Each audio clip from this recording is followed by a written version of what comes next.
靈王，天不怕時，地不怕，仲怕你那士族官力見。中秋前日接家書，宣告我下兒流連學記。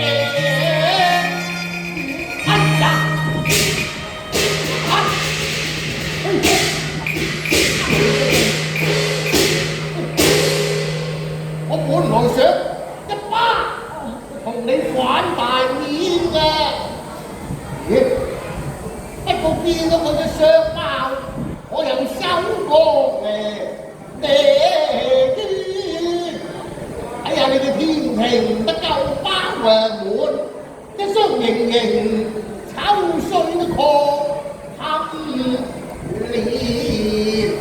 雖然是多運明花，又合你個下巴都兜得轉啊！仲有一團嘅官氣露在鼻尖，你梗係品性純良，初得亂事又更得邊啊！真係估不到秦淮歌院會出此絕世啊！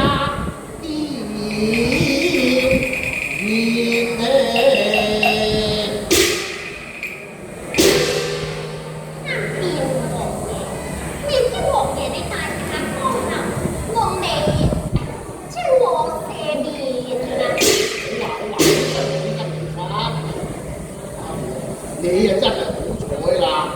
正想我出門之時啊，你嘅二妹，即係你嘅二姑娘啊，佢曾經同我講過，叫我唔可以啊立呢個歌風曲院嘅哥娘去做媳婦嘅。不過見到你嘅品性純良，你嘅相貌咁好嘅時候，我就準你哋兩個一齊嚇。不過咁咯，千祈唔好同人哋講出佢嘅身世，最緊要立即翻去成婚拜祖先啦。就係咁，多謝咧。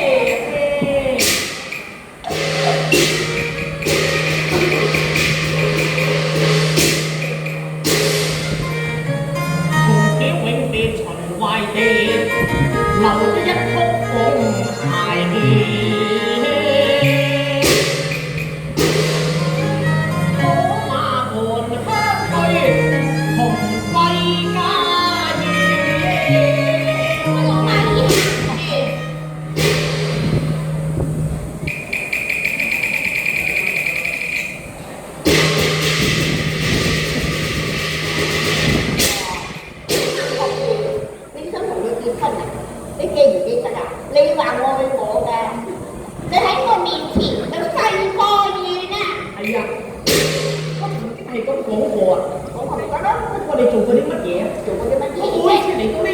你都唔俾我經得要問，你有心為難嘅啫，好心你啦。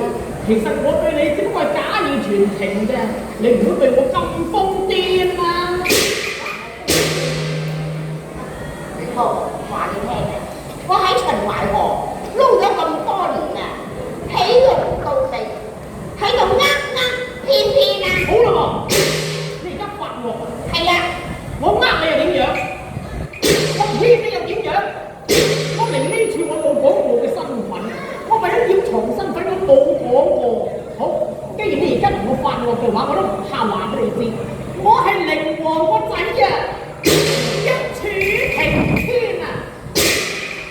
你愛我咩？呢啲咁嘅人唔使理佢咁多嘅。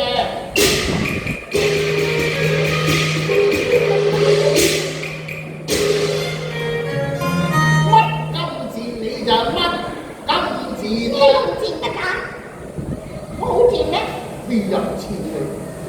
今時句句語尖酸，不知道我哋凌家係有威壓權。見你如此風和樹體樣面，我都要拆鬼似歌風曲願嘅，便被他人知道啊！我嘅媳婦家